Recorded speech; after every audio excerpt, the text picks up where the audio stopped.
It's as though we all were given a ticket one day. And someone came by and said, anybody want to take a ride? And we all got onto this spiritual flying carpet. And the carpet was the land here. There was a whole generation of people here one day that all bought the ticket. The veil lifted, and we were in this blissful place of joy.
This was the beginning of it all. This is where it started, right here back in the 60s. This was the first Renaissance fair. Over there was the court glade, mushroom and cheese pies, a great spot. The reunion started about 10 years after the last fair was held in Agoura. And the reason that we felt so strongly about the fair in Agoura was that it was magical. I remember driving my Corvair up over the site and going like, this is the place I've got to be. You would see lots of girls' breasts, and you would see lots of very scary guys, and you would see things your parents told you not to look at, and you'd be excited. There would be surges of energy that would go through the crowd like a wave. You could see it go through. They didn't know how to handle it. The tourists would do all sorts of crazy stuff. The rules were all different, and you couldn't hit the remote and change the channel. The handcrafted movement started from this Renaissance fair. It was new and exciting, and it wasn't their TV, and it wasn't sitting in an audience watching something on the stage. It was being immersed in it. It was beautiful and magical and mysterious and otherworldly. It was the place on the planet to learn street performing. Now, 3 generations of people who have been going to the fair, father to son, mother to daughter. The bonds that develop are phenomenal. And so this is our brigadoon, the Wailing Wall for us. We come to nature in this little valley because this is a place of magic.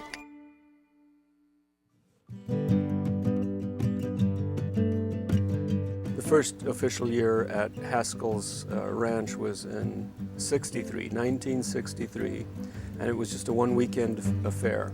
And it was started by Phyllis Patterson and Ron Patterson.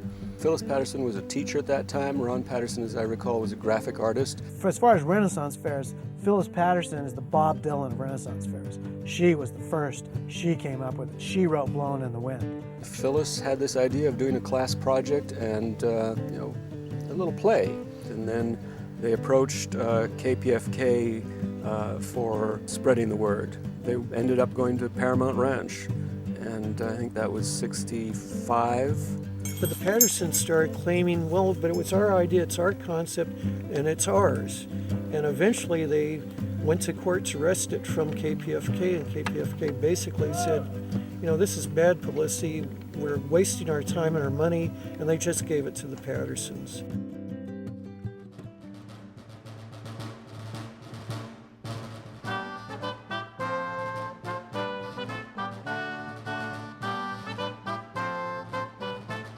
The period that we actually focus on is the period of Queen Elizabeth, which is 1553 to 1603. We are focused on Queen Elizabeth and her life because that's how it started in Phyllis Patterson's classroom. People hear the term Bloody Mary. Well, Bloody Mary was Mary Tudor, Elizabeth's older sister, and she was called Bloody Mary because she killed a lot of people for being heretics. She was bringing basically the Spanish Inquisition to England. So when Mary died, the people were very excited because replacing Mary was this young, pretty, exciting queen, Elizabeth. And Elizabeth had a really good education. She spoke many languages. She was well schooled in the arts. And she just said, woohoo, I'm queen, and I'm going to encourage all the people, so I'm going to encourage a little bit more religious freedom than my predecessors. And I'm going to encourage the arts because I'm young, and I want to have a good time.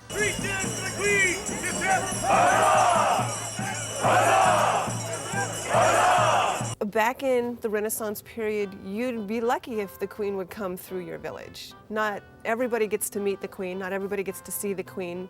It's a once-in-a-lifetime opportunity.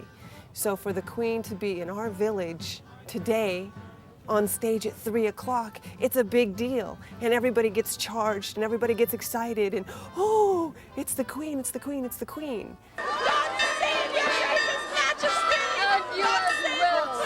The Queen would come every day and we'd cheer as if she was there for the first time. And then she'd come the next day. It was like the first time, and we'd all get excited.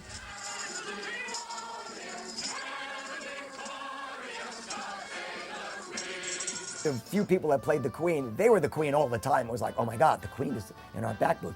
Just some girl who got dressed up like the Queen, you know what I mean, and sweated under all that velvet, but she was the Queen. In the 60s, there was a great sort of renegade theme, and we were all underground. Everybody was into being underground. Out in the world, you didn't bare any part of your bosom. You didn't speak loudly. You didn't have lots of loud music going on.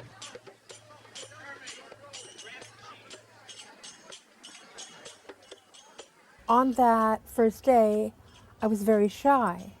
Had a coin purse in my bodice, and I sang my song. Apples, fresh apples, come buy one from me. Try my cold, juicy fruit, picked off me own tree. Apples. And a man came up to me, but I wouldn't look at him. Remember, I was shy. And he handed me the quarter. I saw the quarter, I took the quarter, put the quarter in the little coin purse, put the coin purse back in my bosom, reached to get an apple, handed him the apple without looking at him, and I heard him say, I don't want an apple. And then I looked at him, what? He said, no, I just wanted to see you make change. Put the apple back, and after that, I've looked everybody in the eye. It just like kind of woke me up to have a good time. The 60s was the psychedelic era. There was a lot of drug experimenting, LSD and things going on with that. It was during the Vietnam War. And it was that rebellious time. People were coming out of their shells. People did outrageous things in the 60s and 70s that they would never get away with today. Phyllis always wanted to deny the hippiness of the fair. You know, that was something that she really hated, and she wouldn't allow hippie kind of vehicles to be parked out in the parking lot. And obviously, at least 90% of the people that worked Faire were hippies. You know, it was fortuitous that she picked Renaissance because the word Renaissance means rebirth, and it was kind of the rebirth of the Age of Enlightenment, if you want to look at it that way, for people to start thinking of new and interesting concepts and expanding consciousness and everything else that was happening during that era of the late 60s. I mean, I taught classes to people to, you know, like, come out of yourself and express yourself. What do you want to create? Who do you want to be? What would be fun for you? You were out in green grass and trees and hills. Once you were on site, you didn't see a telephone pole, you didn't hear a siren. It was an escape. You got away. Because there's a lot of sort of idealized fantasy about going back to an earlier age where everything was simpler and a little more focused on the basic pleasures of life, on good food and good music and a certain amount of freedom in a lovely setting of oak trees and colorful banners, and that all is such a nice break from driving on the freeway or going to work in your stupid office. The audiences came, they flocked to this, and I think it was because we struck a nerve. And in many ways, the Renaissance Fair was a little theme park. It was an escape.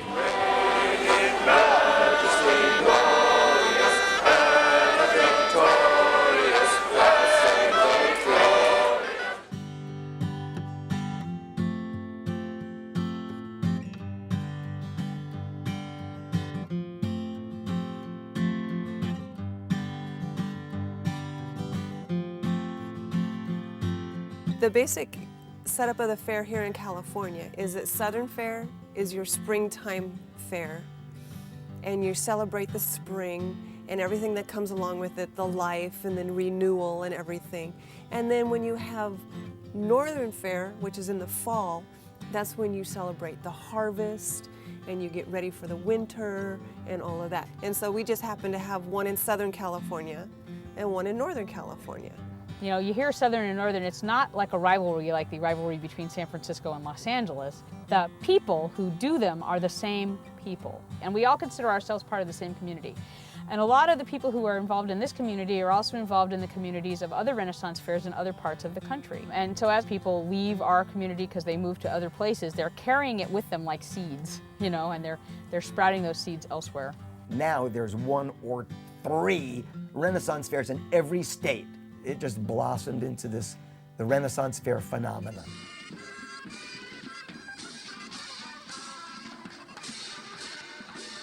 You had a combination of things. You had the entertainment community coming from Hollywood. You had West Los Angeles, which had lots and lots of money coming out. You had Malibu coming out. So you had these several either rich or artistically thoughtful communities. People had money, people had time, people were feeling very creative, and all of this energy, financial, civil, and otherwise, focused on the fair. It was like a canvas every year on burlap, you know, that you came into, you know, and you could paint it as you wanted it. And that was the freedom of the fair, you know.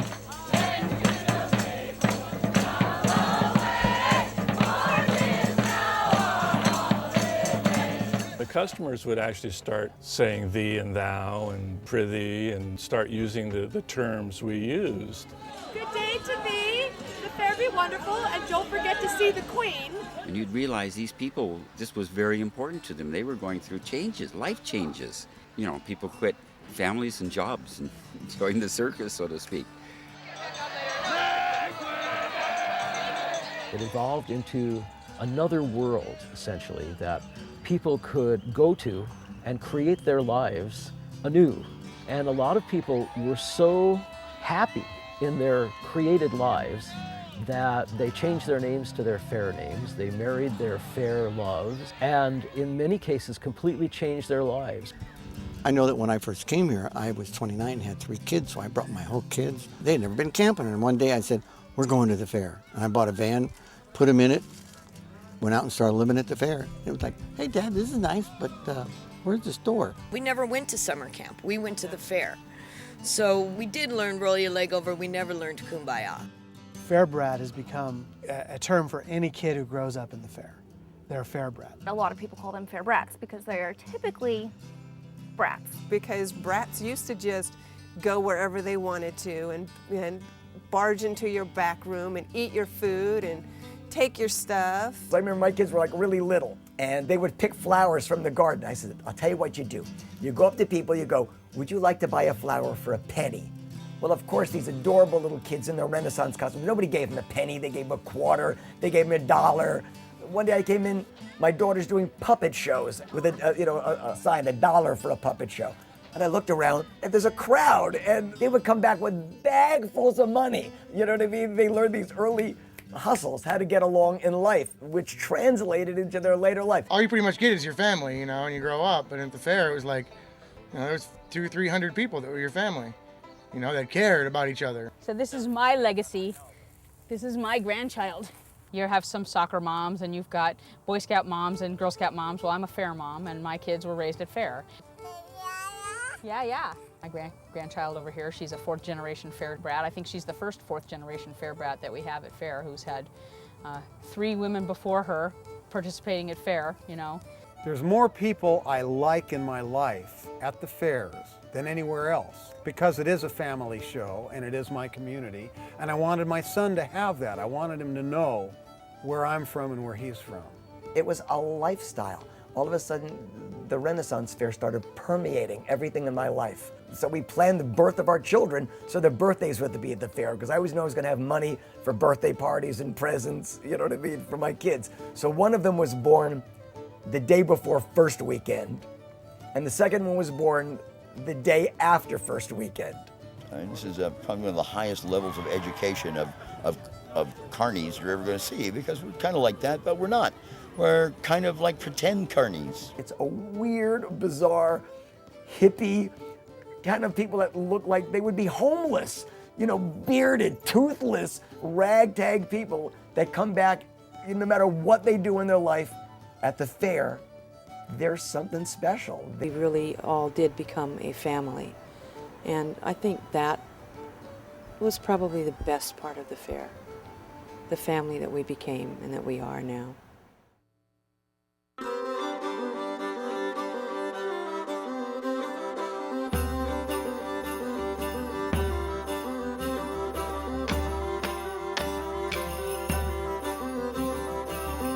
This fair started in the mid-60s, people building stuff by hand. That hadn't been done in a long, long time.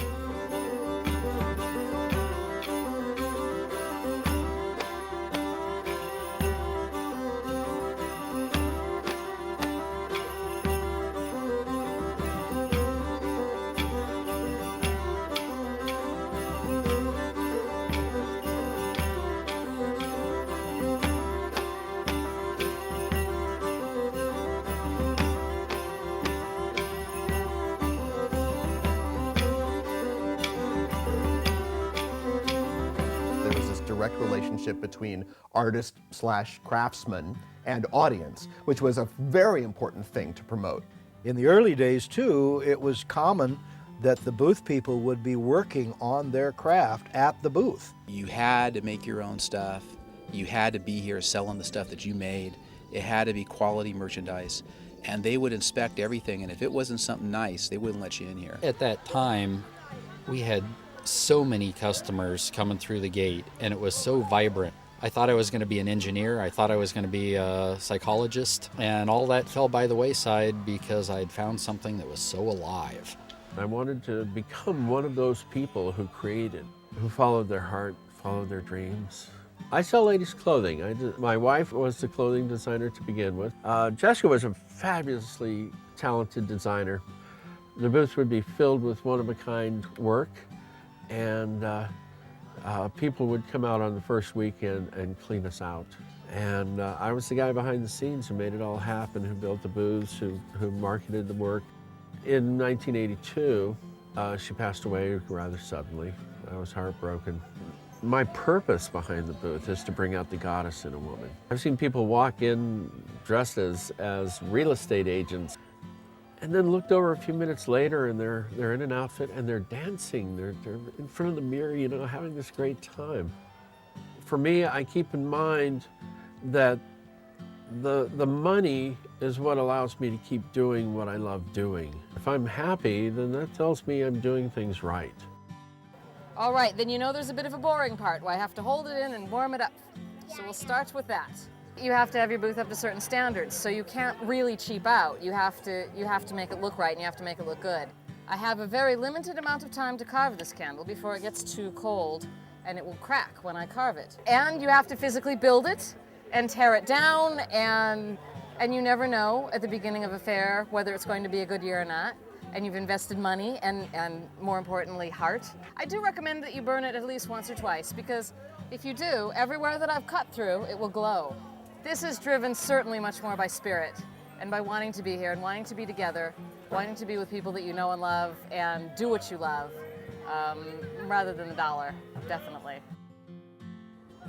And breathing in energy and life force and peace as you inhale.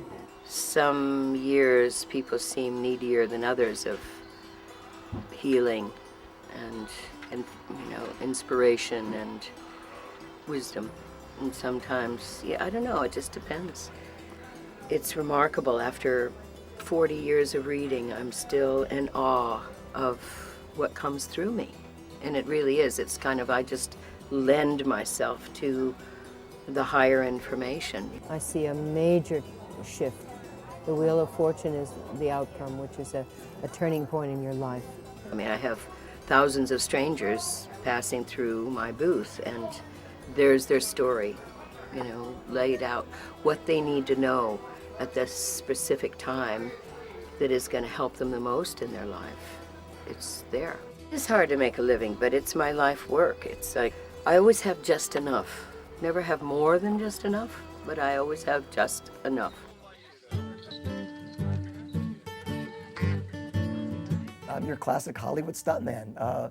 I double stars in movies, do fights and falls and all that acrobatic stuff. I remember seeing this rope ladder that you try to climb and win money, and I did it as a kid. Had never seen it anywhere since. So I went to my friend who's just got a circus backyard, and I told him about this rope, this ladder. So we built one. And then I pitched it to the Faire as a new game. They went for it. First day, I counted the money from it and I went, Eureka! Then I remember doing another Faire, and they had a high striker, you know, like a carnival high striker. So I pitched that to the Faire, like a high striker, made it look Renaissance. They went, no, it's too carnival. I said, what if I made it look like a giant? They said, you make it look like that, you could do it. So I built this giant. And then I bought a goat. That's Max. That was my first goat that I was going to give goat rides at the Faire with. It didn't actually work out because he refused to pull the cart. Everybody's afraid to die before me because they know they're going to end up on the wall or on the shelf. Then a guy had the dunk tank at the Faire, and he got tired of doing it, so I bought the dunk tank from him. And the Morgan Empire was born. I had all these games at the Faire, these like high-profile games. Huzzah! God save the Queen!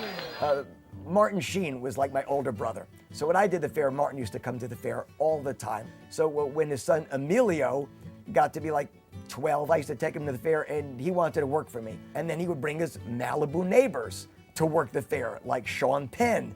Could you get Sean a job? Sure, none of them were acting at the time. They were just the Malibu kids. And then later on, when Emilio became a brat packer, after he did a couple of the movies, he would bring like Rob Lowe to the Faire. I remember one day Rob Lowe looked at me at the dunk tank and went, it was a hot day, he says, can I get in the dunk tank? I went, you want to get in the dunk tank? He said, yeah, I think it would be fun. I went, just a second. Fixed him up, got Rob Lowe in the dunk tank. Teenage girls came out of the woodwork. I don't know how the word got out that Rob Lowe was in my dunk tank. I couldn't sell balls fast enough. And then, because it was close to Malibu, you'd spot Bob Dylan walking around. Or Cher would always come to the Faire, and the clothing booths loved when Cher came because Cher would spend so much money at these clothing booths. The money that you make at the Faire, if you would have done anything else, you could have made so much more money. But the Faire is fun. To me, nothing more fun than going to the Renaissance Fair. I need it for my soul.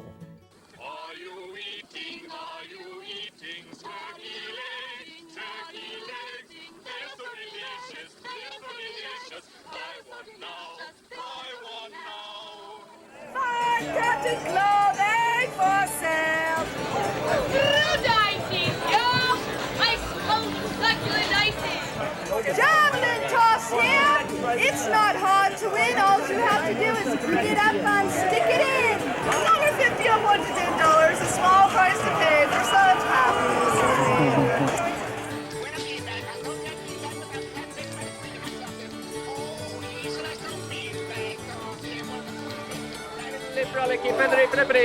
Prepare for sale. Finest needle lace work in the Shire. Hey, slow down, people here. Slow down. I noticed there was no place to buy cigarettes, and I was a cigarette smoker back in those days, and I knew that the Pattersons weren't. And I sort of jumped in front of Ron Patterson once, talking a mile a minute, and telling him that it needed to be done. Someone probably should be selling cigarettes there, but it should be done tastefully. And I tried to sell him on the idea that I was the guy that could do it tastefully. I flew the Jolly Roger and sold nicotine under the death sign, under the sign of the skull and bone. Formerly available only to senseless Spaniards, now senseless English can enjoy it too, eh? It just seemed to stupefy some people. Wow, here's a guy at the smoke shop putting down smoke. Wow. Isn't that bizarre? Well, it really wasn't. Tobacco is a hard drug, and when people want it, they want it, and you can put it down all you want, and they're still going to come get it. Display your complete disregard for your physical well-being. What the booth was, it was a scarcely disguised head shop, and if I had a good fare financially, it was because I sold lots of pipes and paraphernalia. Pernicious poison is available here. tenacious toxins. And they gave me some latitude with what I could sell. And I used to like to think it was because I did it so tastefully, you know.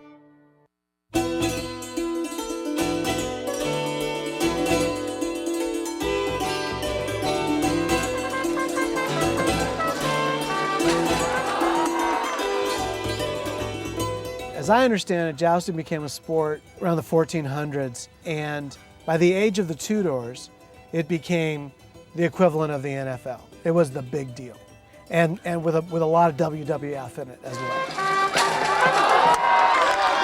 So Kelly Bailey was the first guy to do armor jousting. He figured out how to make armor and train horses to joust, and an amazing character, this short little Irishman with a huge handlebar mustache. And I mean, he had to figure it all out from scratch. Nobody was alive to tell him, well, you don't do it that way, you do it this way. You know, he's the guy. Kevin Patterson, Phyllis's son, Kevin's passion was horses and girls, and so he started the first horse tournament with probably the girls who rode to the fair. Kevin, being the entrepreneurial visionary that he is, saw Kelly do armor jousting and said, well, we gotta have that. I declare this joust in Her Majesty's honor, therefore begun. He brought Kelly from Minnesota to do armor jousting at the fair, and Kelly did real full contact armor jousting, where your goal was to blow the other guy out of the saddle. And that really was the catalyst that exploded jousting as a de rigueur part of a festival, to the point where if you don't have a joust at a festival, you're really not in the game. And then what happened was, a dear friend of mine named Lance got hit in the eye by Kelly in a joust, and the lance splintered and drove up into his brain and blew out his eye and brain damage. He was in ICU for a month. That was the end. That was the Altamont of jousting. Gradually, nobody would insure a joust like that, a full contact joust. Another jousting troupe called the Hanlon Lee's Action Theater, they did something quintessentially different in that they did a very choreographed, same way every time, hit the mark, fall off the horse show. So the Hanlon Lees are now the preeminent jousting troupe, and Kelly just has a very, very teeny part of the market. When I started jousting, I was a rock star jouster because nobody could take me off my first year of jousting. Everybody tried, nobody could take me off. Never happened. There is nothing like seeing a full contact joust. It's an amazing thing to see that few people on earth in the last 400 years have seen. Those of us who did it in the old days, when it was that sport, we lived through something that will never happen again, just never gonna happen again. In some ways, it's the greatest achievement of my life, is being a full contact jouster.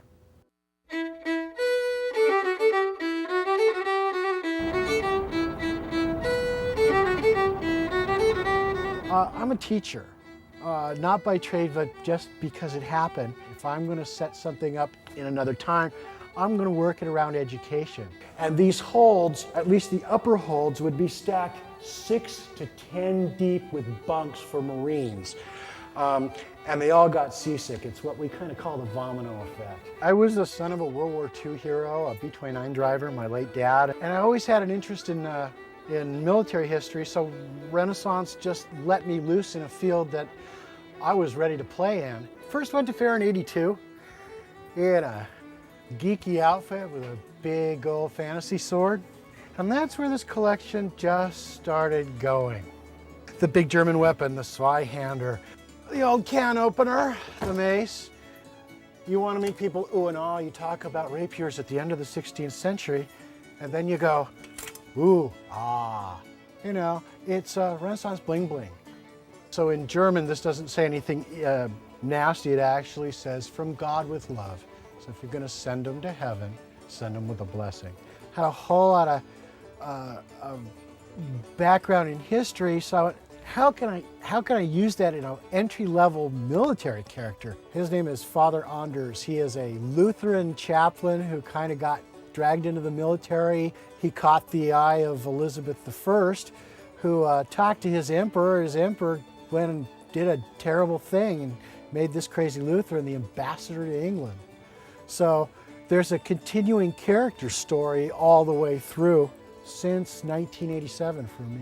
Although I'm a Faire character, first and foremost, I took it as a reenactor. I am the royal personage of the emperor of the Greater Germany's, the Holy Roman friggin' Empire at Faire. And, you know, if you want to, you can refer to me as, yes, Your Excellency.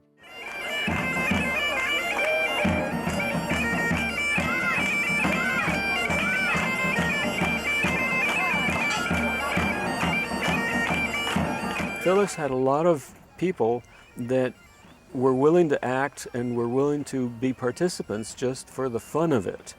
And so there were hundreds and thousands of participants, actors and street people, and so it was made into a village because of all that background scene. It was a timely and novel approach that all the Faire is a stage. Wow, you buy a ticket and you're part of the production. I never had any trouble coming in. You know, I would be dressed in costume and I obviously looked like I belonged at the fair. The guard would just, you know, come on in, you know. They wanted people to come in that were dressed up and willing to play with the customers. Phyllis was a stickler for authenticity. I remember one time I pitched a booth to her that I wanted to do like fresh potato chips. And I said, and I'll have the guys dress up like monks and we'll call it chipmunks. And Phyllis went, oh no, there wouldn't be monks because this was Church of England and monks were tolerated, but they wouldn't be out, you know, physically at the fair. I was going. Years ago, I mean, to become a participant in the fair, I mean, to put on a costume, you actually had to work up a character. You had to go actually do a study. You had to do research. You had to figure out who you would have been, what class of society you would have been in. I don't want to just be a patron. I don't want to just be a visitor. I have to be a part of it, a part of the fabric of that beautiful experience. And so they said, well, you have to go to Faire school. It was like going to college. It was like Renaissance college, you know, and you had to have a certain amount of classes in order to get your pass, the people that worked for you, you know, and then you had to have costume approval. So it was authentic. I didn't have a car, I couldn't drive, so I hitchhiked to the Faire workshops. And I went to a class called Basic Faire Accent, which taught me things like, doth thou know what time it be, and privy this, and fare thee well, and God ye good den. I taught meet, greet, improvisation, character development. I ended up actually teaching workshops myself on the life and times of Elizabethan seamen, sailors. You couldn't walk 20, 30 paces. Somebody else was in your face doing an act, you know. And more often than not, that act had the ring of authenticity. It was somebody who was living it. I became Captain Aaron Sawyer, and that was you had to have a whole character, so I was a ship's captain that was there at the fair. My ship was in the dock, and you know, we were having shore leave for the crew. It was like, you know, 4 weeks of workshops and 6 weeks of fair, so it was a 10-week commitment.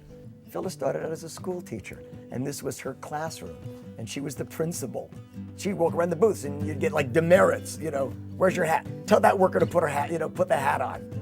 Your watch? Somebody's watch was exposed? Like, oh heavens, it was an acronym. Well, an anachronism is something that's out of time, okay? So if you want to think of it that way, that doesn't fit whatever it is that you're trying to do. So an anachronism, if you're trying to portray a Renaissance village, you don't want to see a wristwatch because they didn't have wristwatch in the Elizabethan period. And although she made us crazy with some of these things and frustrated, when you look back, that's when it was really the Renaissance fair because of, you know, you did step back into time and could get lost there.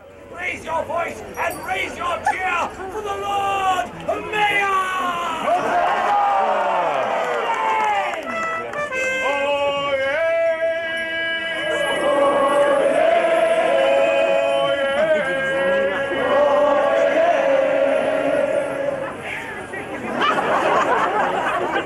J. Paul for me will always, always, always be the Lord Mayor.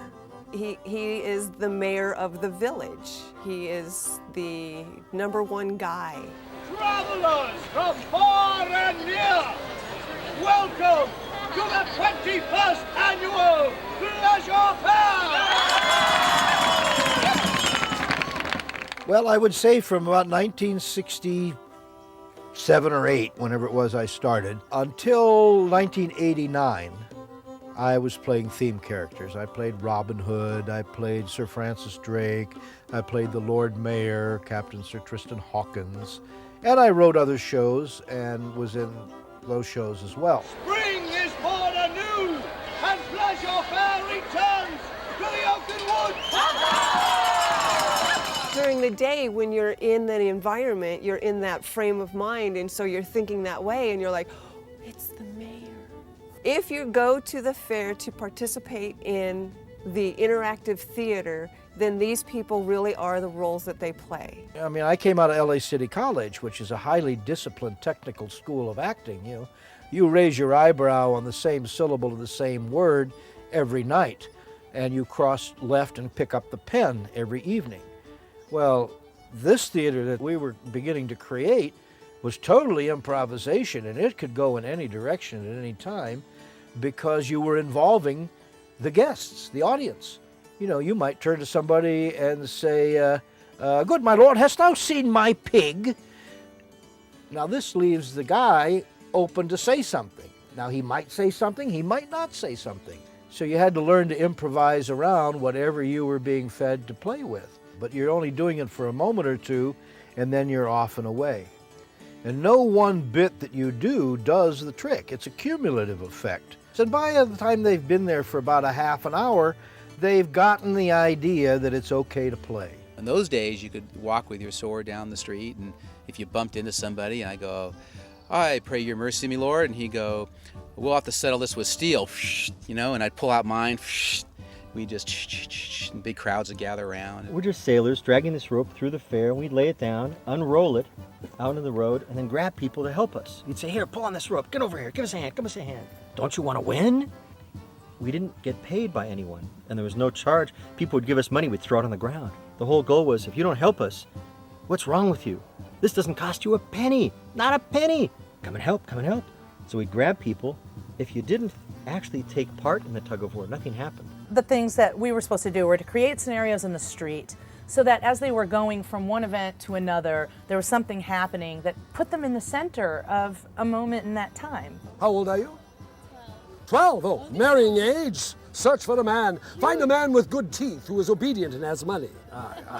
This is my 29th year as Sir Francis Drake here at the fair. Damn fine hat, sir. Damn fine hat. My compliments to your tailor, sir. Hi, Mary. Many times we'll get glowing compliments about some bit of business there and realize it's no one for the fair. This was a customer entertaining a customer. My lord, my lady, welcome here, welcome here. Take it up the hill, sir. 'Tis downhill from here. So once inside that gate, if you have something of the language and some of your bearing that day, you are simply a part of the play. And now 'tis time for foolishness and jollity. You could come to the Renaissance Fair and you could sit and talk with Lord Dudley or Sir Francis Drake or Walter Raleigh, or if you were really special, you'd even chat with the Queen. And all of this on an improvisational basis. People would encounter you in the street, because you can't get that at Disneyland or Magic Mountain or any of the theme parks. I mean, you can see characters, you can have your picture taken with them, but Mickey Mouse doesn't come up and discuss man's inhumanity to man with you. I'd say, ale tax, please, a little beer, please, please, please, just, I'm thirsty, come on, come on. And they'd give me beer, and then I'd take a big mouthful, and then I'd spit it back at them. I'd miss them by a teeny bit, because there was a rule. If I missed the people, then they could say, oh, that drunken fool, that pirate, he spit at me and I jumped out of the way. They have a big story, it's very exciting. If I actually spit on them, oh, that pig, he spit on me, I'm never coming back here, I'm offended, I'm leaving. Well, that's bad. Never ask permission. All it does is give somebody the opportunity to tell you no. And then you can't do it. But you can always be very sorry afterwards and promise never to do it again. Fred the Frog! Fred the Frog! He loved to dine upon them. It was his medicine. Those medicine. He'd stick out his sword, his son, and bam, bam, bam, bam. He never missed. Fred the Frog! Fred the Frog! Fred the Frog! Fred the Frog! Fred the Frog! Ever since he was a tiny body wall. Fred the Frog! Julius Scudder was the green man, and he would always hang up in the trees. You'd never talk to him because he didn't have a voice. He would squeak at you. I knew that there was a style of theater that I had been wanting to develop, trying to develop, and there was no venue for it but the Faire. And that's what the Faire afforded me, was that venue, that stage to do it. Just to see him was like seeing a leprechaun. Did you see him or didn't you see him? Because you'd see him, then you'd go to get somebody's attention. Hey, did you see? Where'd he go? He's gone. You see the green man symbol at Faire quite a lot. And the green man is basically the Celtic animistic personification of the process of the growing of the grain. And out of this religion came the personification of the growing cycle and the spirit of the woodland and the spirit of the growing grain. And that's Jack of the Green, or the Green Man, or John Barleycorn, or any one of 100 other names.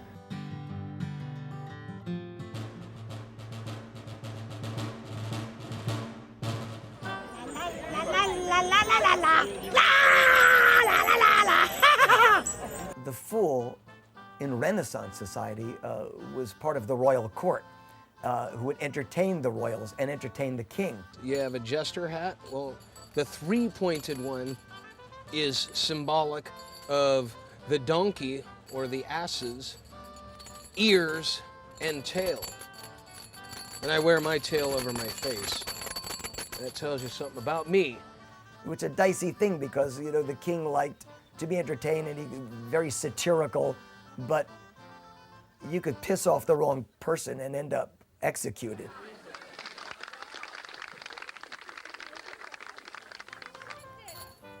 We always get three things from senior citizens, 3 jokes. It's one of 3 jokes, either really super dirty, or they just do this mime thing because that's like juggling, or they call me Shirley. The role of the jester has always been is to prick up people's ears, get them aware of a social commentary in a humorous way. Whenever you talk about social commentary, you're going to have people that are victims and people that are antagonizers. We've been branded offensive. Very well, sir. If you think you can beat me, I can beat you. I can beat him.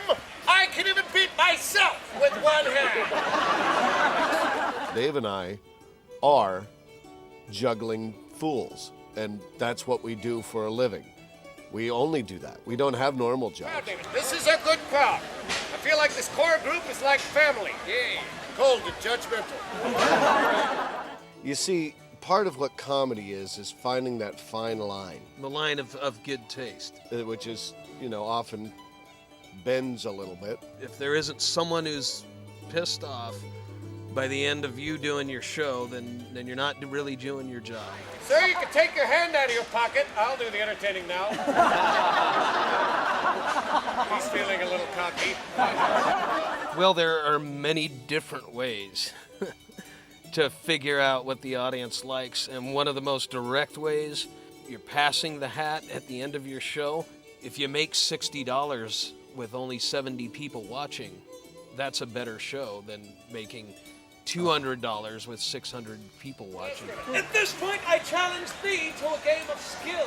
You challenge me to a game of skill. I do, sir. Very well, you festering little buttworm. I outline the thing, and then Sean comes up with some obscure little tangential thing that, like, you festering little buttworm. He used to call me in the show. I still do. Yeah, he still does. There's a lot of things that grew out of the Faire that we still have in our show when we're doing it in Vegas or in a corporate or in a cruise ship. And I think people give us that look like a dog looking in the mirror because they don't quite get it. And yet we are undisciplined enough to not take it out, even if it doesn't work, because it's part of the signature of what we are. Right, he's going to throw them out and clap, then catch. Truly, I will throw up and catch the clap. Occasionally you have a moment with someone where they connect with you and tell you how they felt about what you did and how, you know, they enjoyed it. We had a line in our show, we ran away from the circus to join home. To us, come Sunday night, you realize that, wow, I've left my village again, and now I have to go make it in this outside world so that I can make the money to go back to my village. So now, as Master Shakespeare himself once said, we are such stuff as dreams are made. Stage plays at the fair had to be, I think it was 20 minutes or a half hour.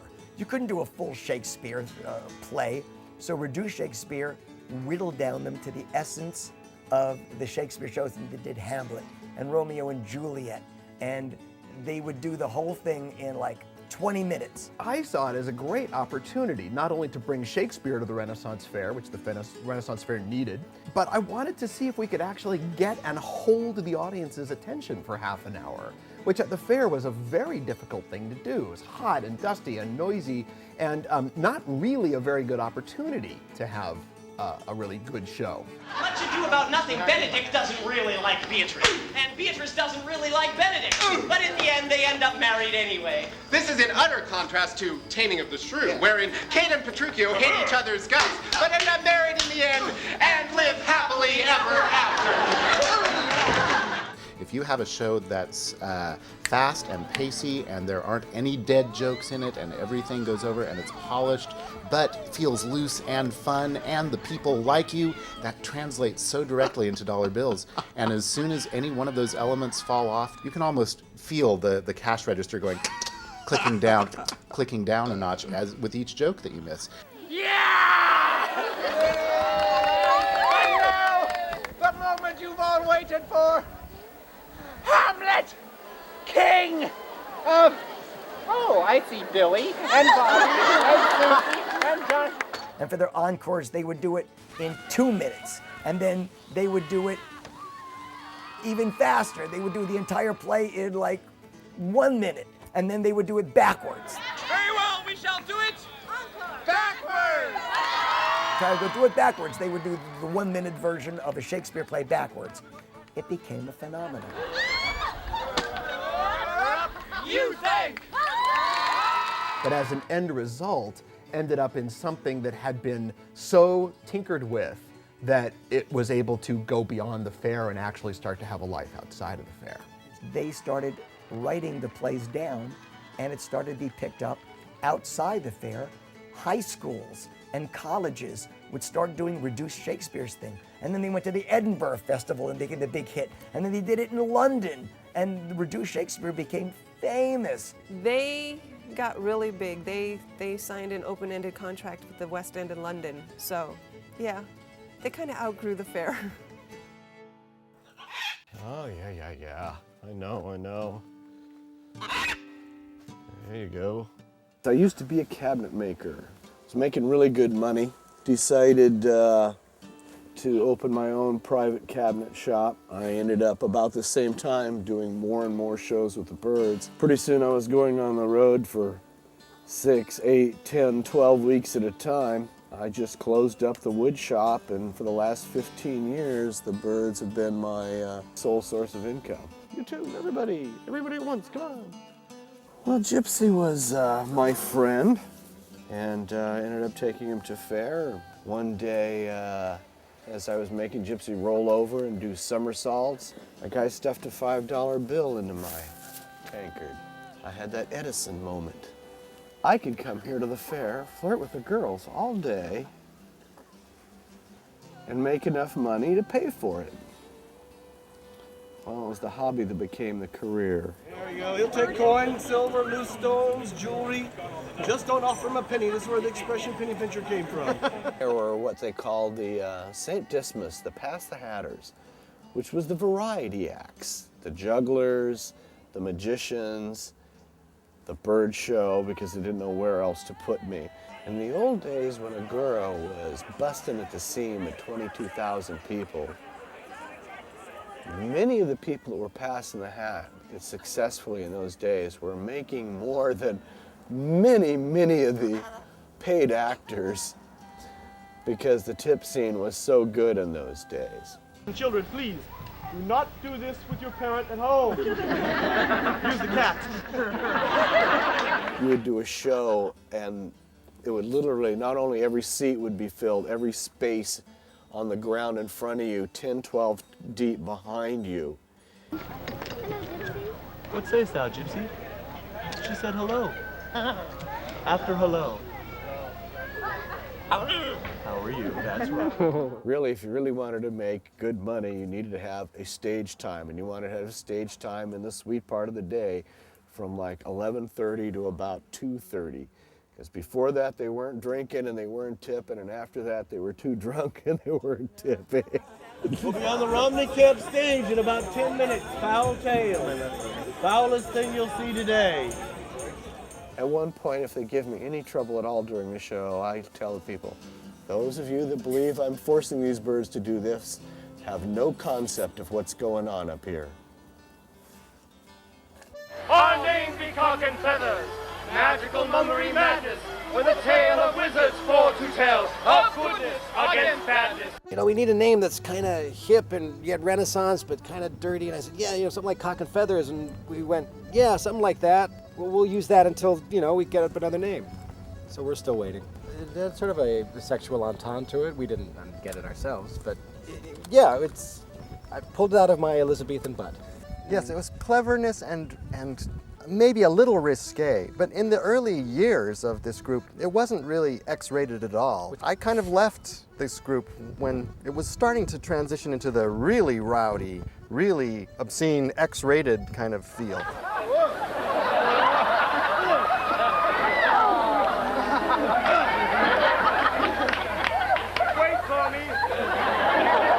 He's the sensitive one. Yeah. He thinks it'll get him laid more. This was what our life was about. We wanted to be here as much as we could. We did the Northern Fair when we could, and it was our home, our other home. You could be something that you were afraid to be out there. Once here, I felt personally more attractive, more alive, more popular, more appreciated than anywhere out there. Now, of course, all stories have morals, but we don't. Our name be Cock and Feathers, magical mummery madness. We hope we show thee sorrow, we hope we show thee gladness. First we entertain thee with the madness that we know, in hopes that you'll find magic wherever you may go. We're Cock and Feathers, huzzah!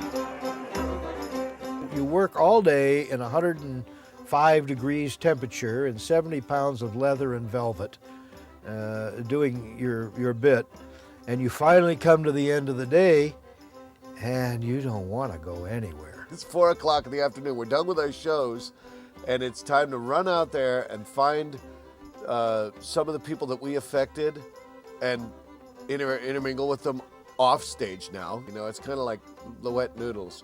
You throw 6 of them on the wall, maybe one will stick, and it's those people that we would search out, the people that are sitting on a hay bale that, got that little look in their eye, and then you bring them into your tribe and you say, hey, you really want to see something? You take them backstage. You take them, you show them some of the stuff that, the inner workings, and it's the beautiful transition of running out from behind the scenes, running around these little paths and nooks and crannies and little hooches. And then at the end of the day, we'd get our guests out, we'd do our sweep, and then the playground was ours. It was hard to tell when the fair stopped. I think they'd ring a bell, but it's like if they liked you, you could stay.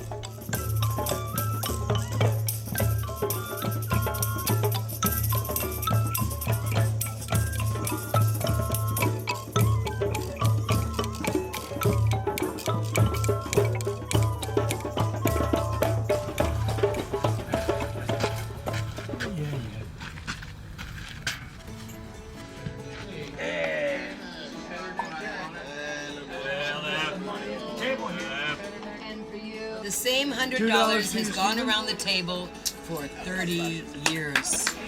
Yeah. Sergey, say something. I have a few 4s. The old biddy takes the whole pot. She does. She does? Yeah. God damn. Oh, oh. Ain't no good, Mama. All right. Skank your hoe. The skank your hoe wins again. We're here to make money and, you know, do what we do, but, you know, the friendships and the fun and the celebration begins at night. Let not the royal bed of Denmark become a couch for incest. Incest! A couch! What you did during the day, which I would call risque, body. And then there was what you did on the stages at night, which was usually you take the audience as far as they wanted to go. Filth, nudity, satire, side comments, in-jokes. Even in a night show, for me to waste all my talents destroying you when I'm not even paid by the fare of the show. They were X-rated and they were sexy and raunchy and nasty and dirty and all kinds of hell ensued after that. What we said was, would you like to see the real thing?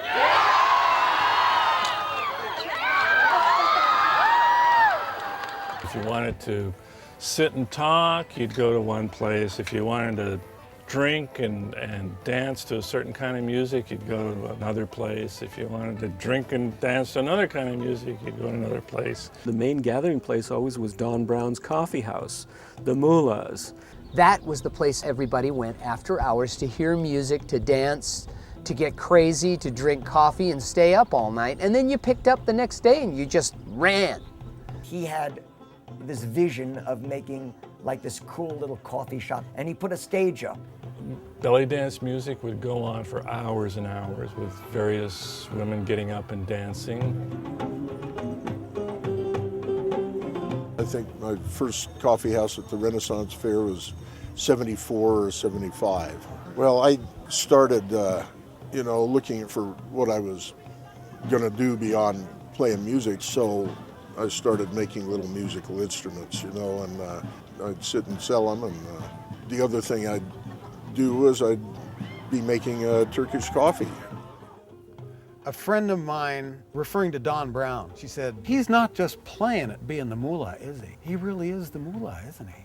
Yeah, that's exactly the deal. Within the context of Sufism, there's a fellow named Mullah Nasruddin who's a sort of a teaching character. He's a divine fool, you know, you'll find him in a lot of spiritual paths. I'd call my place the tea house of the Mullah Nasruddin's donkey, because I wouldn't want anybody to think I was putting on airs of calling myself a mullah or something like that, so I named it after the donkey. The wind was a torrent of darkness among the gusty trees. The moon was a ghostly galleon tossed upon cloudy seas. There have been a number of really good storytellers at the fair, but the greatest storyteller of all is Mark Lewis. And I get out my paint box and my palette, and I squeeze out some blue nouns and some yellow adjectives and some, where'd it go? There it is, red verbs. I love red verbs. Well, I did the executioner for years and years and years, and I never spoke as the executioner, which was a drag, because I'd meet these beautiful women, and then they didn't know who I was at the end of the day because I had the mask on. It was no fun at all. Then they asked me to be a character. His name was Dirty Jack. Now, Dirty Jack was Sir Francis Drake's first mate, but I'd say, he's my first mate, but I like women now. Dirty Jack had no redeeming social value. You know, you tell a good Greek sailor never leaves his buddy behind. And my job was to flirt shamelessly, and then during the shows to carry the treasure chest up on stage and be with Drake while we were presenting it to the Queen. And it was way fun, way too much fun. We were fired upon, but the Spanish cannon lacks range and firepower. Their shot dropped into the sea. Them Spaniards is always going off before they're ready. during the day, we'd all play and be working our butts off out in the fair site. But at night, everybody would gather up in Troll Hollow in Actors Camp. We'd spread a carpet. We would drop a battery lantern from the tree, and I would tell stories. And it's where it all began. Cloud gets darker and darker. Then it starts to sprinkle. I'm gonna start over here. Snap your fingers. Start. Listen. Listen to the rain. Listen. Faster. It was like being in touch with all of tradition, with the oral tradition, ever since people gathered around a fire. How he makes everybody feel like a 4-year-old child sitting at their, mom's knee listening to the story. His face was white and peaked. His eyes were hollows of madness. And it ended up being that too many people would come up to Actors Camp, so we moved it down to Witches Wood. I mean, the last couple years in Naguro, I was on main stage, and we had 2,000 people sitting out there doing storytelling.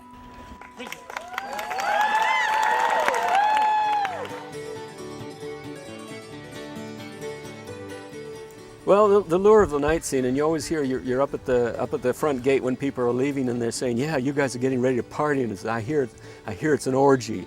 Well, there's all kinds of stories about the orgies and all that kind of stuff, and there may be orgies. I've missed out on them. There would be literally thousands of women walking around in these wonderful costumes, that displayed their general bodiness and their smiles, which are generally quite inviting. It's a very charged atmosphere. I loved it. I still do. It's so alive. In those days, it was a very body, sexy-oriented, deep cleavage. I mean, there are people who called it the cleavage fair. The girls that worked the fair, would bend over and get tips. And they also would adorn their cleavage with little favors and ribbons. And, they had the bodice, and then some would put like a rose in their cleavage, or a candle, or a carrot in their cleavage. One girl had such big cleavage, she had an entire place setting, a plate and a goblet and a silverware in her cleavage. And it became a thing at the fair, look at my boobs and give me a tip. It was a place where geeks and misfits and people who didn't fit in everyday life could go and get laid. Very first time I ever went in 1976, and I remember walking in to the Renaissance Fair, having never seen anything like it in my entire life, but knowing immediately that I belonged there and that was my home. I was 15, 16 years old, and I was drawn like a moth is to a flame. And every weekend I went, and I started meeting these incredible people. And I go backstage, back to the Actors Camp, and I set up my little tent, and they're like, "There's the showers," and they're open. And, I had to take a big, deep breath and just, take off my clothes and get in. And then I just saw everyone doing it, and it was amazing how quickly all of those inhibitions and negative feelings about one's own body just wash away. In the Rubin era, women like me were considered goddesses because they were rich enough to eat and to be affluent and to have flesh. And they were painted and written about and, talked about constantly. So it was with the fair that I learned that I was beautiful just the way I was. And that has served me my entire life.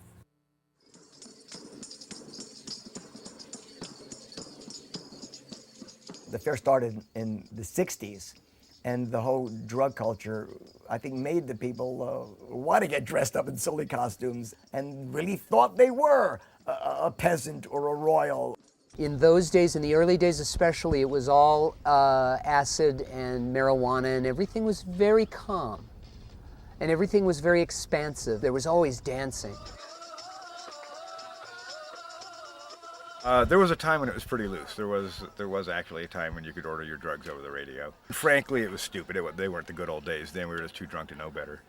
In the 60s, 70s, and into the 80s, yeah, you'd wander around the park naked and smoke pot in the street and all that kind of stuff, but society doesn't accept that anymore. One of the main reasons of me leaving this fair was that it kind of condoned addictive behavior. Instead of the experimental 70s where people are trying out wife swapping and all of these adventurous things, you know, people kind of got stung by that stuff and started to withdraw back. The pendulum swung.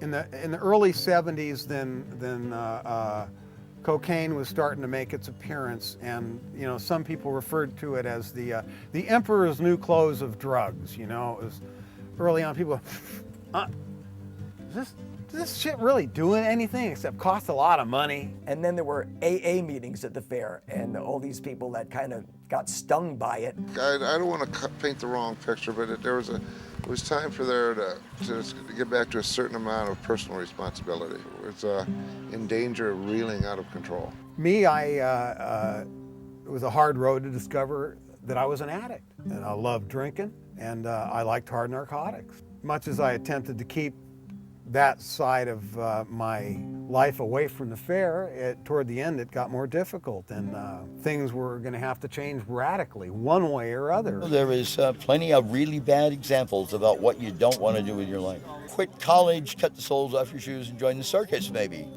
And you were only going to do that for 6 months, and lo and behold, now you find yourself, you're working beverage crew, you're delivering ice, you're 67 years old, you don't have health insurance,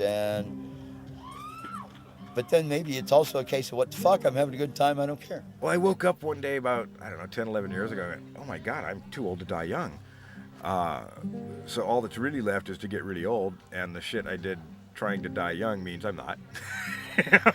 I'm gonna get really old, I gotta settle for mid-range. I was given the gift of desperation, and I got clean.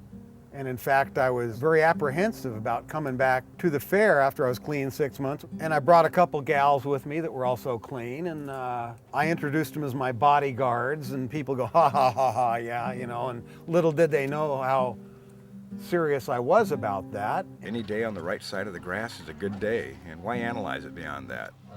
If you wake up breathing, move forward.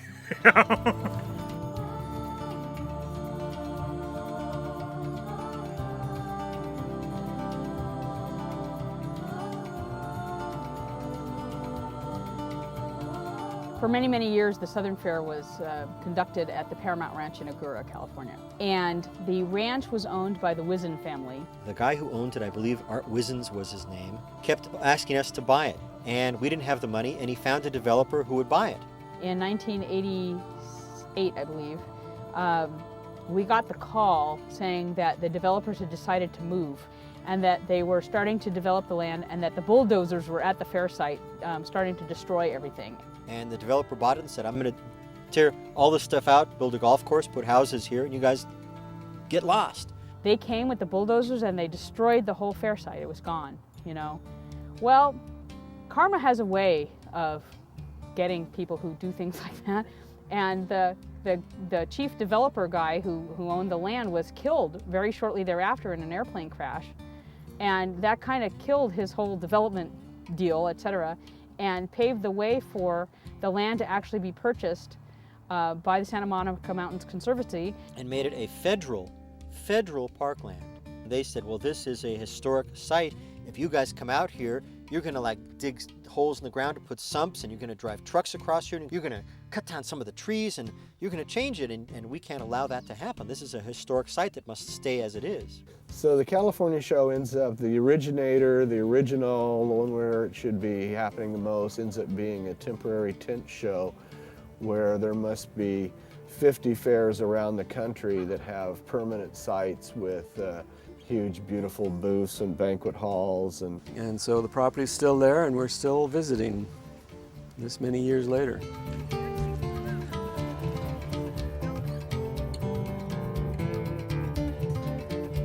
This is our land. This is the only ethnicity some of us have. When I die, you bring me up here. And when I'm too old to get up here, you come up here for me. It's a place where people feel a huge physical connection, like Stonehenge, like the pyramids, you know, where you go and you just get this sense. We are family. This place is always here for you, saved from being a building development. This is yours. This is a magical spot, and that was heartbreaking to leave this. Yeah. We haven't understood the proper economics of presenting what we do. We are now in this situation. We shouldn't be homeless.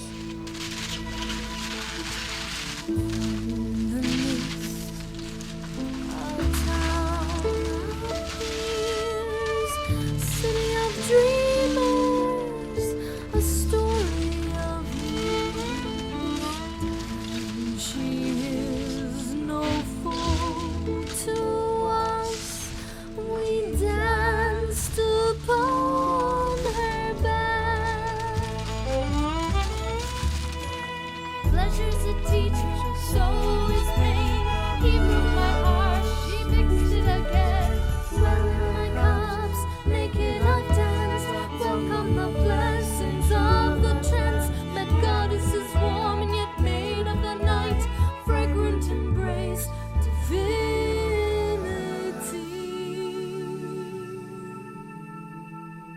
We are a disappearing city of pageantry and corsetry. Like the land we can wither without new blood's vigor.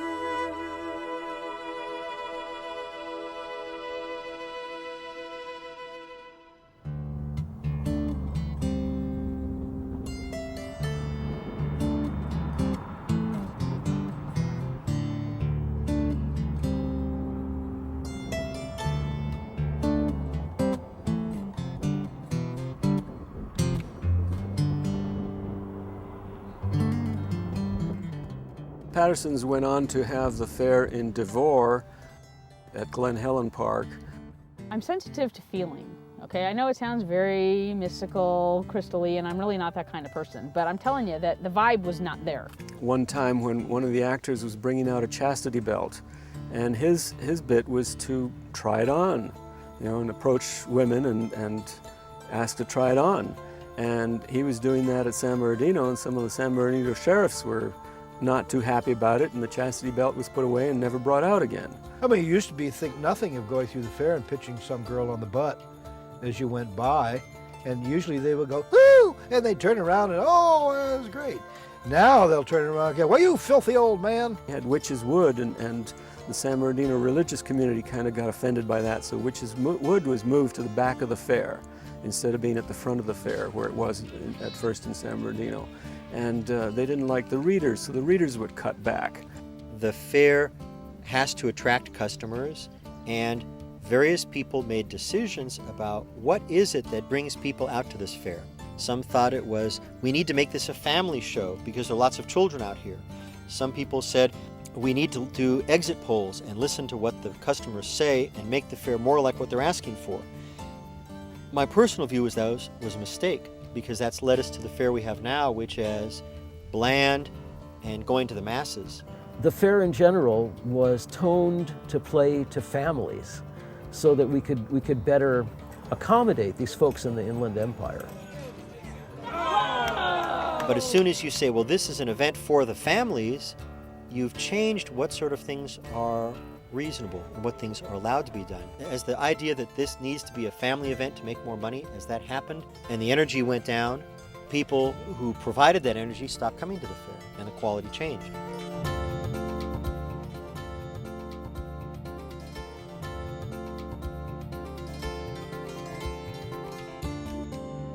Now, REC was a company that already had another Renaissance fair in Bristol, Wisconsin, and was suddenly buying up Renaissance fairs in other places like Virginia and New York. And the education went right out as soon as it became a for-profit company instead of a not-for-profit company. And REC wanted to make money. I mean, that was the idea. They wanted to make money, they wanted to make a profit, and they made some artistic decisions that just didn't mesh with some of the stuff that we wanted to do. They took a lot of the performers off the streets. They cut the entertainment budget quite a bit.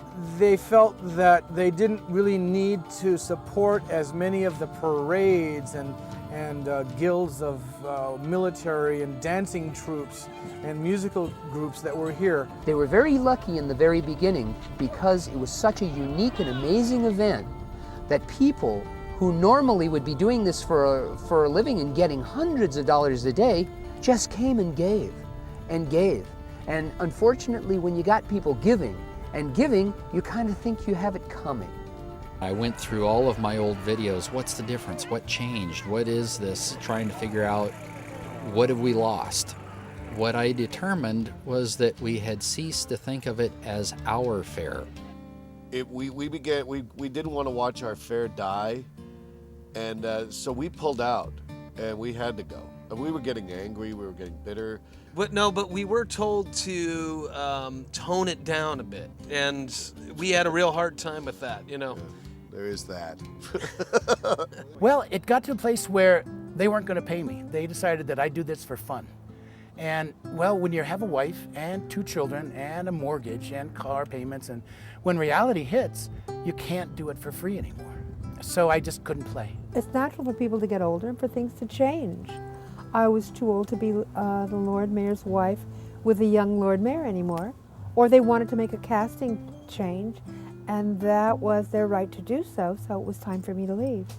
We're aging, and I don't see a lot of the youth coming in with their ideas and their skills and their crafts to replace the people who started this show and have been here all these years, because we're going to be gone and it'll be their fair. So they got to make it happen.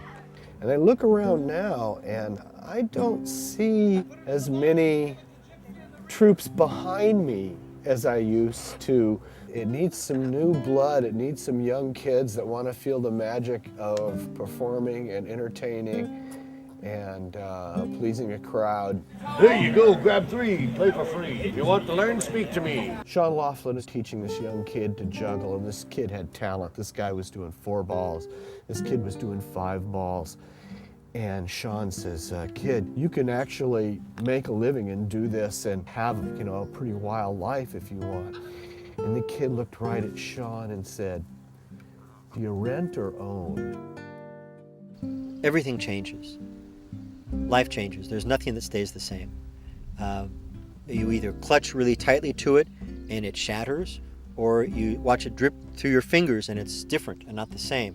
When we were doing the fair in the 80s, there was no such thing as raves. I think that there are so many more options for kids to express their counterculture selves that they can find on the internet instead of just going to the Renaissance Fair. The internet takes people on such fantasy adventures without even leaving their homes now, that the fantasy of the fair seems a lot less unique than it was 10 or 15 years ago. I've apologized to younger people that I don't know what we did wrong, but we had a lot more fun than you are having now. Thank you. Well, they knew that the old shows were getting stale, and they were frankly flailing.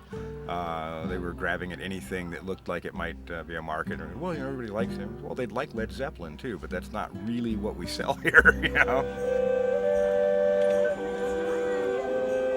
Some people want to bring back historical accuracy.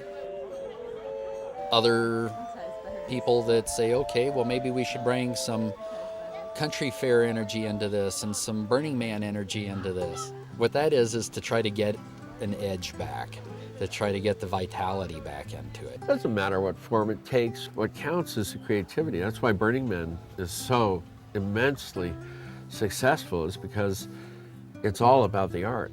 It's all about people's energy. People were joking about how there were, something like 50 shows in the country, and all but 2 of them were financially successful.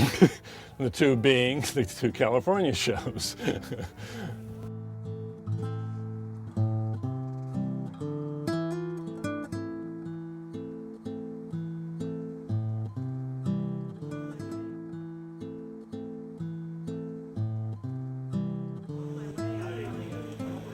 They struggled for a long time trying to keep the Northern California show when it actually wasn't making any money.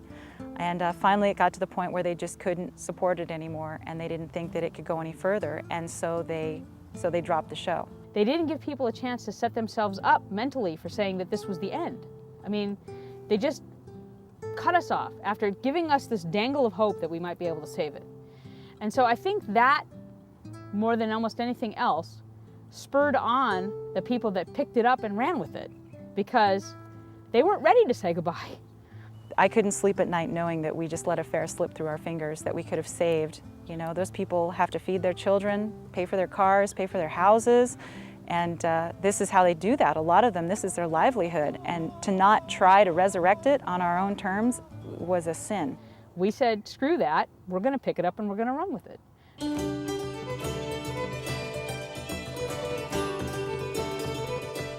And out of that came this kernel of people who said, we're going to make this the first participant-owned fair.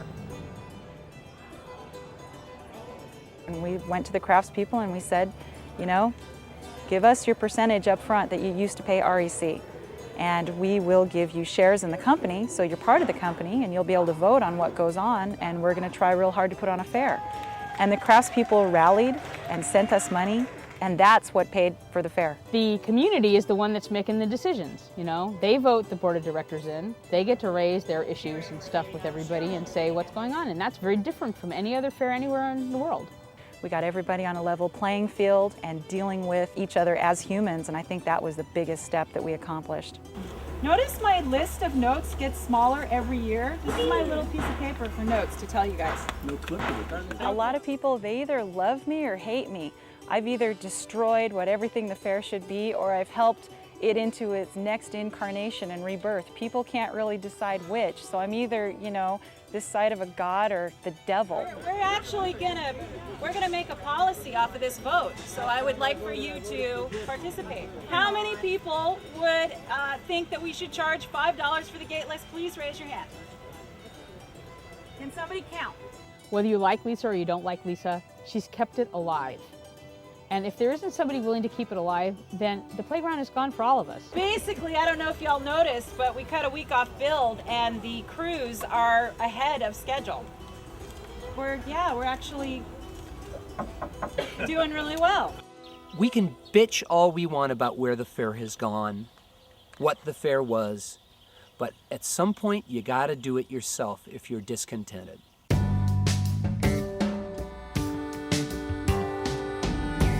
Come August, I call up my buddies, and we all know it's time to go up north and start building. What's right there, what's right here, all has to go in here and there. So they come over to the house, pull everything out of storage, load up the van. A lot of times it looks like the Beverly Hillbillies flopping through Hollywood, you know, with all the stuff and the things hanging off the van. There you go. First years for me at the Renaissance Pleasure Fair were as a juggler. There was a time for a few years that the juggling school actually did not exist at Faire, and that was a bummer for me. And it was at that time I decided that I would become a booth owner. Will, did you see what I did with the juggling stuff? Cleaned all the juggling balls, retaped all the clubs. They look all brand new. And proudly, the juggling school is still alive to this day. Good sir, Eric, has completed and fulfilled all requirements put forth to him, thus becoming proficient in the art of 3 club juggling this day. So after many years of doing juggling school, I got the bright idea that I could maybe bring my other hobby, crystals, into the fair. And that was the birth of the Ye Olde Rock Shop.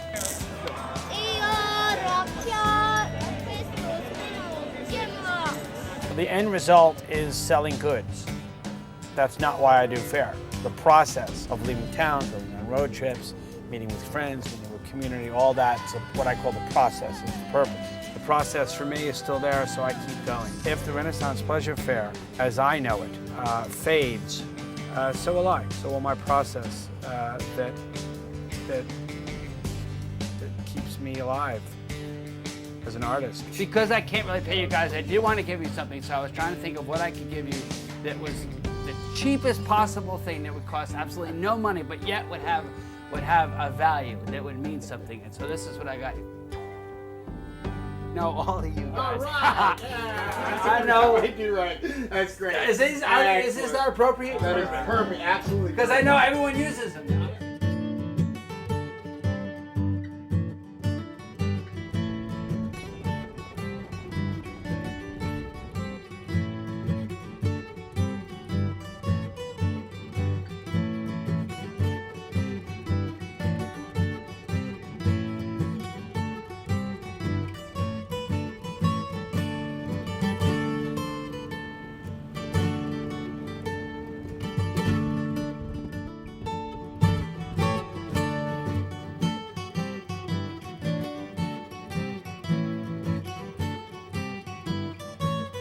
All right, man. Gentlemen, ladies.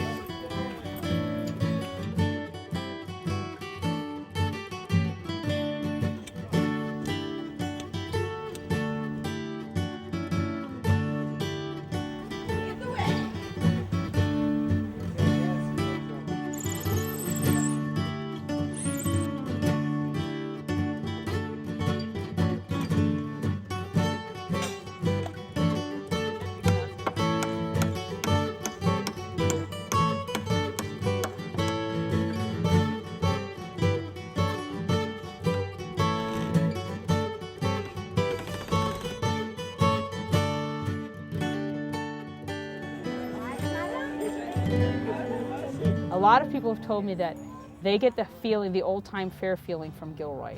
Now, I'm not pretending that we are the same as it was in Gilroy, but I feel more like the magic is back in Gilroy. What we've got is a younger, fresher crowd that's here to play. They're not here and burnt out remembering how cool it was in the old days and settling for second best. They think this is the best event they've ever been to, and I'm certainly not going to disabuse them. They might be right. They pull into that fair lot, and it's like, whew, I'm home, you know. Lucy, I'm home, you know. And now if they can only make the money to sustain that. We were emphasizing families, and we were giving lots of discounts. And what we were attracting is what we call now in Northern California the Kmart crowd. The people who will only come if they get it for a deal, okay? And so they're not coming with money in their pocket to spend on crafts or to buy food. They're coming to get the cheap deal.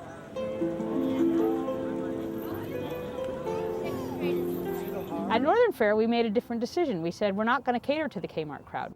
We're going to cater to the people who have a disposable income, who drive Priuses, and they may not have any kids, because if they had kids, they wouldn't have the money to come to fair.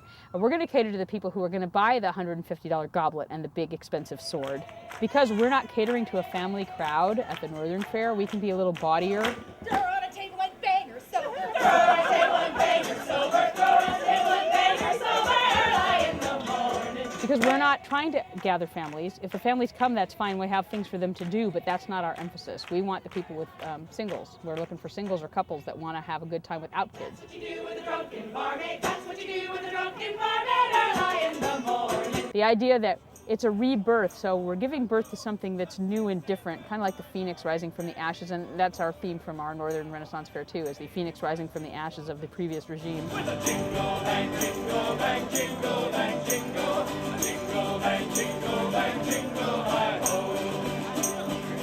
And so we're doing like about a 150-year range of things rather than a very narrow range. And though we still portray Queen Elizabeth, you're going to find a lot more elements from other eras. If you've been to any of the fairs east of California, you'll see that they're all more fantasy fairs than Renaissance fairs. And we are still the only ones that are period accurate. As long as we still have a queen, you know, it'll still be a Renaissance fair. A lot of the Renaissance fairs don't have a queen. They use a king. Sometimes it's a real king. So there's the Henry fairs that are based on Henry VIII. Sometimes it's a fictional king. For those of us who like to do a period production, we can't. You can't. You just can't get away with it anymore because we have evolved past period at this point. We can't focus on period because the audience doesn't care. The audience doesn't care about period. The audience just wants to have a good time and they want to enjoy themselves. For example, the current pirate craze. You know, Pirates of the Caribbean has, on one hand, done a great boon for fairs because it's made people want to come, but Pirates of the Caribbean has nothing to do with the Renaissance. It's 200 years later. So if you want to get sucked into that and tear yourself up over the fact that pirates aren't period, you're missing out on this whole pirate audience that you can get to come in and buy things at your fair, you know? So we're still going to dress period. We're still going to have certain key characters running around that evoke the Renaissance. And certain groups at the fair are not going to give up on trying to do period things to evoke that period, you know.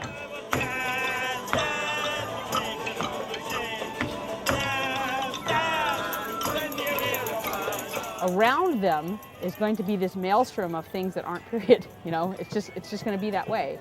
It's almost like you're walking at Disneyland. You've got Renaissance World, and you've got Pirate World, and you've got, we don't know exactly what it is world, but we're throwing it in anyway. I'd like to think that we'll do it in a way that doesn't tip it over into total fantasy, but keeps it in that Renaissance milieu. In places where in other fairs and other entertainment venues were losing money, we were making gains. So we feel that we've got something going here.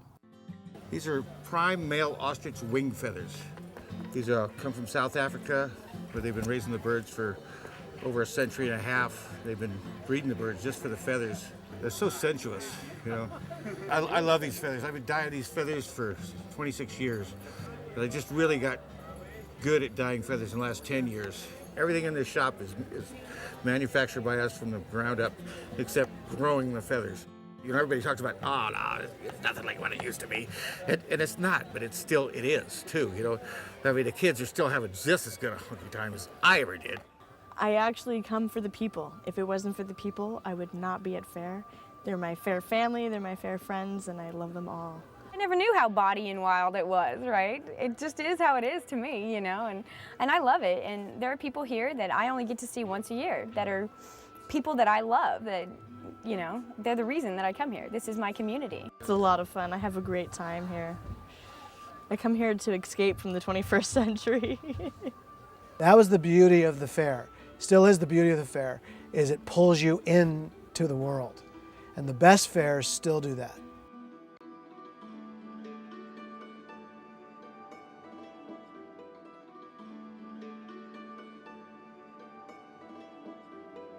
It's a franchised Renaissance fair. It's a big business outside of California. It's not an experience of discovery. You go knowing what you're going to get into, and there's nothing wrong with that. It has gone out of the realm of counterculture. It's become mainstream commerce.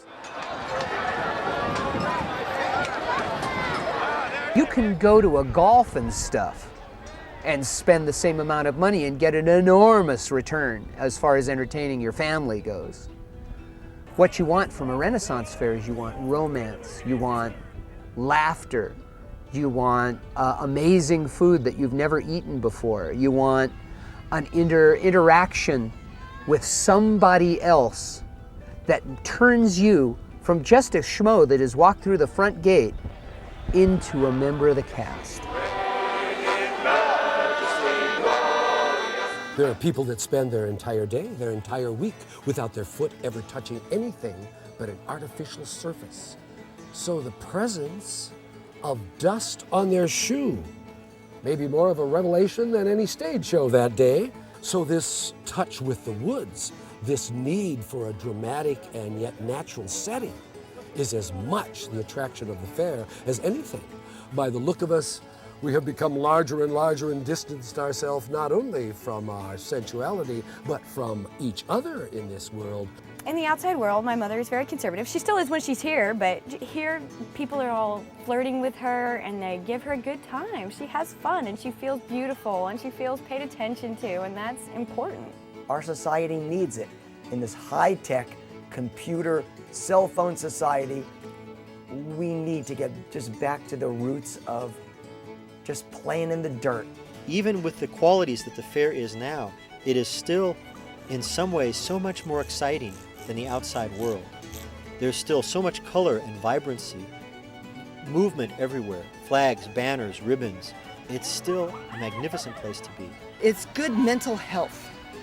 I think that the public gains a whole lot by being able to come out here and put away their normal reality. It's really an important playground for adults. This fair is your fair. This fair is our fair. The words for sale. The closing ring out. The parking lot office. This fair is made for you and me. For the grand ring out analogy, you know, we do a grand ring out at the end of every fair. And I think it's our great opportunity to take a bow, and I hope we never have a final grand ring out where we all take a bow and we have to say that's it, it's done. The curtain is now rung down on the show. And I hope that we don't have to morph it so much that to me it no longer has its inner essence. Because when I feel that the inner essence is gone, that's when I'm going to move on. And as I said, I've stuck around for 40 years, so I'm not ready to give up on it yet. Faire is really a generational gift. It's a generational gift. It's something that we want our children and our children's children and our friends' children to be able to experience because it worked for us. And I'd really like it to continue and flourish. So mote it be. It's just who I am. It's a big part of me, and I will always be at the fair, and the fair will always be in me. If it changes a little bit one way or another, it changes. As long as it keeps going, I'm going to keep coming back. I don't think it could evolve to a point where I wouldn't want to do it. I'm a lifer. I'm a lifer. Look at us. Look what we can do. Would you like a ticket to come and ride with us in our fantasy? People say, next, because they want to escape. They all want to go to the dream world.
Thank you.